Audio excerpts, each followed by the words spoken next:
The lesson. Oh yeah.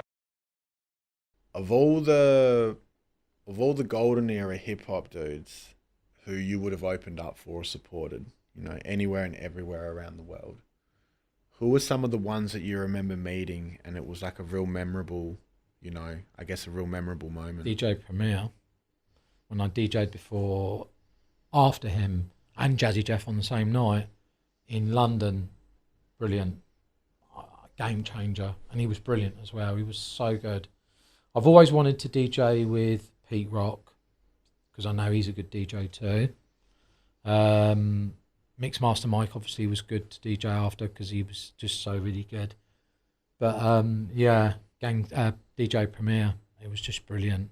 I wish Guru was there, but at least I got to play on the same stage as DJ Premier, and I can say that it was brilliant, and he was good as well. I did get to see Gang Starr live. They were awesome. I've seen them all live, like Public Enemy, Beastie Boys. I never saw Main Source. I'd like to have seen Main Source. I never saw Pete Rock as well. Who's the best live act that you've seen? Run DMC were pretty good. Really entertaining. EPMD were pretty good. DJ Scratch with the sneaker. Scratch him with the sneaker was pretty dope. Beastie Boys were really entertaining. The girls in the cages dancing. That was really cool. Ice-T was really good. Yeah, I've seen quite a few. It's different now, isn't it? Way there'd be visuals and there'd be it'd be a different sort of. I'm saying, I know Beatnuts and Mobb Deep and all these sort of guys come over to Australia quite a few, so you get to see all these guys. Whereas because I'm touring and I'm DJing with Souls of Mischief after them in the festival in New Zealand, so that I can't wait to see.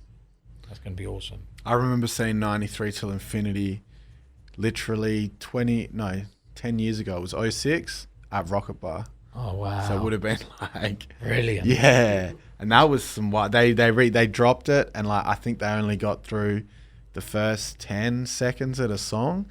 It felt like because the shit just popped off, and they were just looking at each other just like, damn, what the fuck?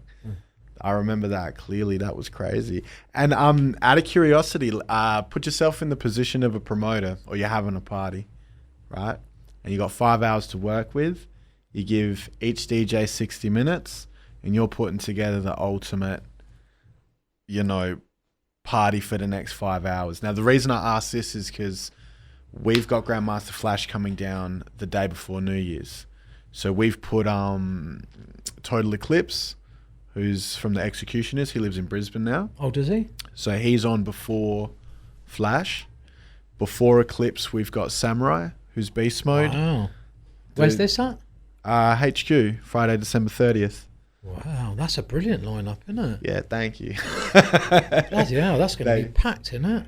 Well, yeah, hopefully. Beast Mode. Hopefully, Grandmaster Flash. And then before that, we've got a guy called Stain One, who won the DMCs in Australia 3 years in a row. Brilliant. And then I think he placed 4th in the world in his best year.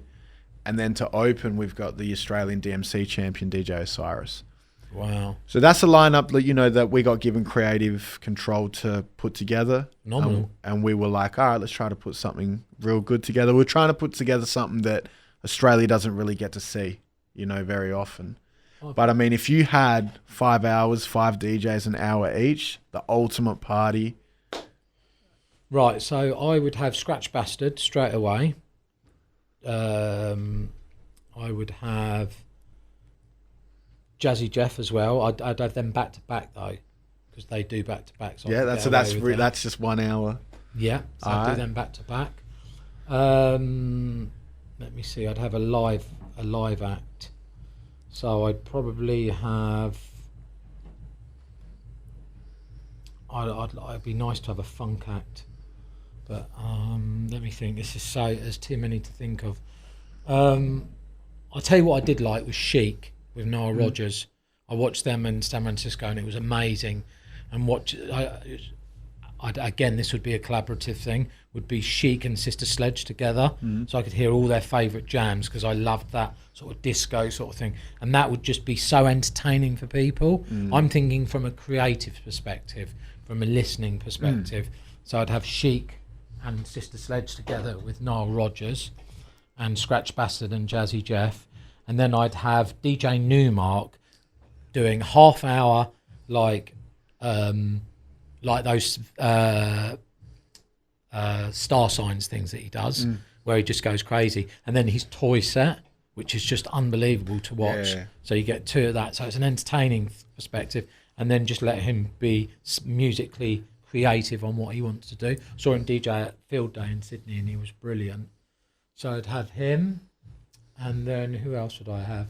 I'd probably have A Skills, because he just always rocks the house. And I know that anyone who's going to go and see him is just going to be blown away. And then I'd probably have Andy C, drum and bass, just to take it to another level. So you've got everything there. You've got like funk and disco.